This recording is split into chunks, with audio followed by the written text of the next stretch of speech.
এই লিচুগুলো আজকে না বেচলে নষ্ট হয়ে যাবে সব। আমি ইন্টার সেকেন্ড ইয়ার কমপ্লিট করছি, এখন আমি সিদ্ধেশ্বরীতে পড়ালেখা করি অনার্স সেকেন্ড ইয়ারে। আইন প্রতি তারা মানে না, বাংলাদেশের লোকজন এমনি আইন পরিবর্তন মানতে চায় না। তারা মনে করে যে এটা আমাদের প্রত্যেক সম্পত্তি। ভাইয়া এখানে আমাদের ছোট করে ফুটপাতে আমরা লিচু বিক্রি করি, যত মাননীয় প্রধানমন্ত্রী আমাদেরকে বলেছে যারা হকার আছে তাদেরকে পুনর্বাসন করে দেওয়া হবে, এবং আমরা চাচ্ছি যে তো প্রধানমন্ত্রী এটা একটা উদ্যোগ নিয়েছে, এখন সেটা নেওয়া সম্ভব হচ্ছে না ওনার কাছে। তা আমরা আপাতত রাস্তায় নামছি না, আমরা আমাদের সীমা নিয়ে অল্প অল্প করে আপনার এখানে দোকানদারি করতেছি। তো যেহেতু মাননীয় প্রধানমন্ত্রী একটা উদ্যোগ নিয়েছে যে তো আমাদেরকে এখানে ব্যবসা করার জন্য একটা জায়গার ব্যবস্থা করবে, তাই আমরা চাচ্ছি যেন আমরা এই সীমিত সময়ের জন্য আমরা আমাদের ব্যবসাটা চালিয়ে যেতে পারি। আমি একজন ছাত্র, আমি এখানে ফুটপাতে ব্যবসা করে মনে করেন যে পড়ালেখার খরচ চালাই, ঠিক আছে, এবং আমার পরিবারকেও দেখাশোনা করি। এখন যদি এভাবে আমাদেরকে উচ্ছেদ করা হয় একবারেই, কোনো জায়গায় সমস্যা নেই। আপনি দেখেন গুলিস্তান 1 থেকে 4 পাট পর্যন্ত তারা দোকানদারি করতেছে, তাদের কোনো সমস্যা হয় না। আমাদের এখানে ছোট্ট বাজার, সর্বোচ্চ 50টা দোকান আছে। আশা করি এখানে যারা আমাদের এখানে আসে তারা সবাই ক্রেতায় আসে, এখানে কোনো সাধারণ মানুষের ভুক্তভোগী হয় না, ঠিক আছে। মাননীয় প্রধানমন্ত্রীকে বলবো যদি উঠানো হয় সব জায়গায় উঠানো হোক।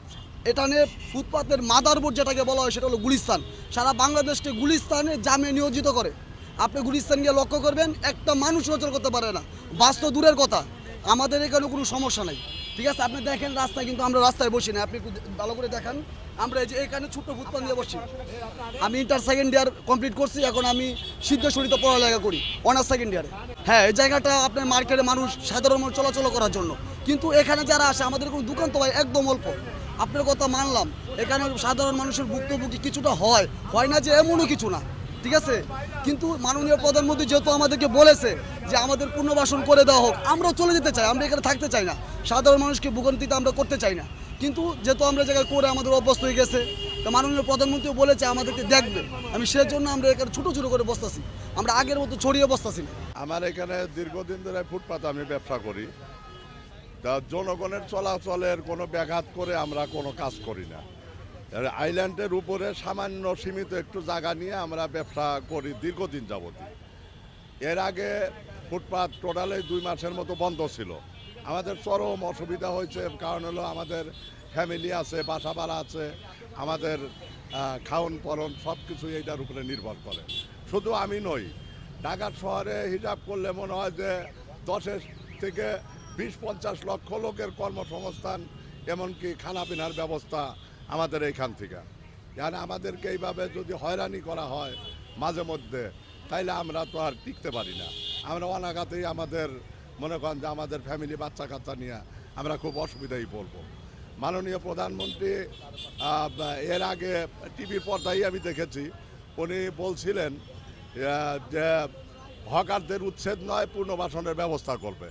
আমরা রোডে না নেমে আইল্যান্ডের উপরে অল্প একটু জায়গা নিয়ে মনে করেন যে আমরা কোনোরকমভাবে ব্যবসা বাণিজ্য করে খাইতেছি।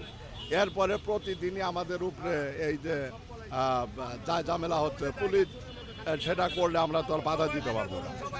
এখন সারা ঢাকার শহরেই এক কথা বলতে গেলে অন্তত 50 লক্ষ লোকের খানাপিনার ব্যবস্থা এখান থেকে আছে। তাহলে মাননীয় প্রধানমন্ত্রীকে আমরা এই অনুরোধই করব যে আমাদের গরিব মানুষ আমাদের আর যাওয়ার জায়গা নাই, আমাদেরকে যেন একটা সুযোগ দেয়, আমরা যেন সীমিত আকারে ব্যবসা বাণিজ্য করে খাইতে পারি। উচ্ছেদ করছে পুলিশ, আমাদের চাপা চিপায় বসি, তারপরে তো আমরা তো বাজারের ভিতরে ফুটপাতে বই না, রাস্তা বই না, তারপরে পুলিশে ভেঙে দিয়েছে। কেন ভাঙছে তারা কই পারবো? অন্যান্য গুলিস্তান তো এত বড় জায়গা, এখানে তো ভাঙে না, রামপুরা বাজারে ভাঙতেছে। হ্যাঁ, রামপুরা বাজারে পড়ছি, যেইখানে পড়ছে নিউ মার্কেট, গুলিস্তান, মতিঝিল সব জায়গায় পড়ছে, একমাত্র ক্যাচাল এই রামপুরা বাজারেই, ঠিক আছে। এই আমগো অপরাধ নাকি আমার বুঝতে পারে, আমাদের অপরাধ দিকে আমরা তো সাইডে নামি না, আমরা অল্প করে আগে বেশি করে জায়গা নিয়ে বসতাম, অল্প করে নিয়ে বসি, তারপরও আমাদের এই প্রত্যেক দিনে এইরকম টাইম হলে আমাদের এমন করে যায়। আমরা সাধারণ আমরা কি করব বলেন? আমাদের হয়তো পুনর্বাসন করুক, আর নাইলে ঠিক আছে একটা স্থায়ী জায়গা দেখবো, আমরা এইখানে যা কি করুম। আমি আজকে 25 বছর ধরে এখানে দোকানদারি করি, 25 বছর ধরে দোকানদারি আস্তে আস্তে, ঠিক আছে আমার কথা হলো উড়াই দিলে সব জায়গায় উড়াই দেখ, ঠিক আছে আমরা ওই করুম।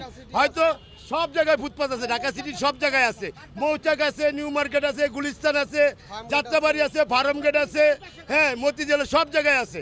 একমাত্র এই ক্যাচাল এই রামপুরাই খালি এই মনে করেন আব্দুলের মাথা ঢুক থেকে এই পর্যন্তই খালি ক্যাচাল। কথা বুঝতে পারছেন? হ্যাঁ উচ্ছেদ হয়েছে, আবার বসছে সব জায়গায়। আপনি এখন যান সব জায়গায় বসা, ঠিক আছে আমাদের এইখানে এরকম পরিস্থিতি, ঠিক আছে আমরা সবাই অল্প করে, আগে একটু বেশি নিয়ে বসতাম, এখন অল্প করে সীমিত লেচু দিন স্যার। আমাদের এই লেচুগুলো আজকে না বেচতে নষ্ট হয়ে যাবে সব, ঠিক আছে কাঁচামাল আমাদের বেচতে সুযোগ দিতেই হবে। হয়তো আমরা বড় পরিসরে না ছোট পরিসরে করে বেচতে হইবে এগুলো স্যার, নাহলে নষ্ট হয়ে যাবো, বুঝতে পারছেন? এটাই আমাদের একটু সুযোগ সুবিধা দিতে হবে, ঠিক আছে আমরা তো আর তাদের তো নিয়ম আমরা মানছি, আমরা রাস্তায় নামি না। উচ্ছেদ কালকেও করছে, ডেলি এভাবে আসছে, কিন্তু সারা বাংলাদেশে গুলিস্তান, মিরপুর সব জায়গায় বসছে, কিন্তু আমাদের উপরে শুধু টর্চারিং হচ্ছে। কিন্তু আমরা কোথায় দাঁড়াবো? আমাদের এখন সিজন বাল বাচ্চা নিয়ে আমরা বাঁচতে হবে, তো তাহলে আমাদের সিজনে আমাদের বসতে দিতে হবে। হয়তো বড় করে বসতাম, এখন ছোট করে হলেও দিতে হবে, নাহলে আমাদের বসার কোনো স্থান নাই। অনেক ক্ষতি হবে, অনেক। বাচ্চা কাচ্চা লেখাপড়া করে, স্কুলে লেখাপড়া করে, হ্যাঁ তাদেরকে নিয়ে আমরা কোথায় দাঁড়াবো? আমাদের বাসা ভাড়া আছে, খানা খরচা আছে, তা আমাদের তো আর কোনো কর্মস্থান নাই। হ্যাঁ সরকারের কাছে চাওয়া আছে, সরকার তো আমাদের উচ্ছেদ করে নাই, কিন্তু এরা খামাখা করে আমাদের উচ্ছেদ করে। গভর্নমেন্ট তো আমাদের বসতে বলছে, হ্যাঁ সাবসিস্টি মানে আমাদের উপরে খুব টর্চারিং হচ্ছে। আমাদের তো উঠেই দিলে আমরা দাঁড়াবো কোথায়? এই রামপুরা ছাড়া আর কোথাও এরকম হয় না, না কেউ চায় না। যদি আমাদের কাছে টাকা পয়সা চাইতো তাও আমরা দিতাম, আমরা কোনো টাকা পয়সা দেই না।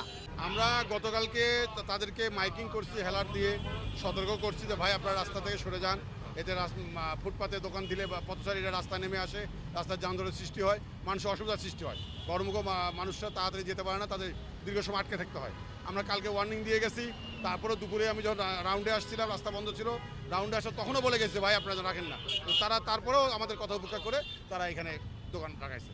কারণ আসলে তারা আইনের প্রতি মানে খুব দুর্বল, আইন প্রতি তারা মানে না। বাংলাদেশের লোকজন এমনি আইন পরিবর্তন মানতে চায় না, তারা মনে করে যে এটা আমাদের প্রত্যেক সম্পত্তি, পুলিশ আজকে আসে সরাই দেবে, কালকে আবার রাখবে। তো আমরা চেষ্টা করব আমাদের এই কাজটা যেন প্রতিদিন আমরা চেষ্টা করতে পারি, যেহেতু আমাদের লোকবল কম, সামান্য কিছু লোক দিয়ে আমরা ট্রাফিকের রাস্তা নিয়ন্ত্রণ করি। এর ফাঁকে যতটা সম্ভব আমরা মানুষকে নির্বিঘ্নে যেন যেতে পারে সে ব্যবস্থা করবো ইনশাআল্লাহ। অবশ্যই অব্যাহত থাকবে, আমরা চেষ্টা করবো যাতে এই অভিযানটা অব্যাহত রাখতে পারি, মানুষ যেন নির্বিঘ্নে চলতে পারে।